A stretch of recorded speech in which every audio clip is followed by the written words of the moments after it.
Hi guys, welcome to my YouTube channel. Ngayon meron tayong sasagutin na tanong. Yung kanya daw evaporator fan is hindi gumagana. Although nagsesend ng signal yung kanyang display. So ito yung light indicator na makikita mo na nag-activate din. Ngayon ang gagawin mo lang, itetespen mo itong terminal number 2. Kapag hindi umilaw, ibig sabihin wala siyang output na 220 para paganahin ito. So paano ba ang gagawin natin para gumana ito? Ang gagawin nyo guys, kapag mga small system lang, 4-door, 2-door freezer lang siya, is ganito lang gawin nyo. Ang gagawin nyo, tatanggalin nyo yung supply.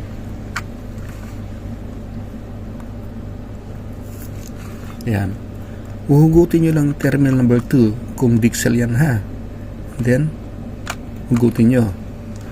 Ang gagawin nyo lang is isasabay nyo dito sa line ng compressor.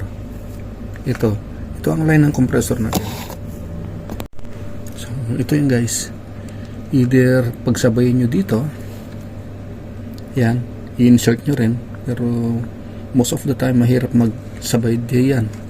So, ang gagawin lang natin, since nakakonektor tayo dito, diyan ko na siya isasabay.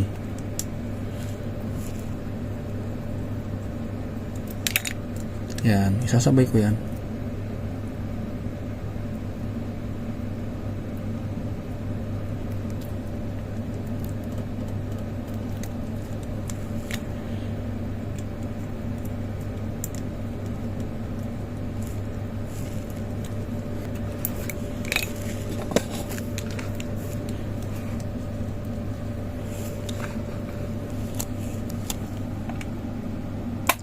Power on natin.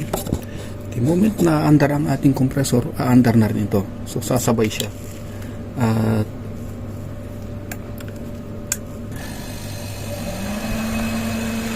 ayun, gumana siya guys. So ganun lang ang gagawin niyo. Just in case na ma-encounter niyo yung ganitong scenario. Ang tanong, what if big system? Kakayanin ba ni compressor? At isasabay pa natin yung evaporator fan na usually pag big system, mga tatlong evaporator fan yun. So pag gano'n ang senaryo, gagamit na tayo ng contactor. At yan ang susunod nating topic.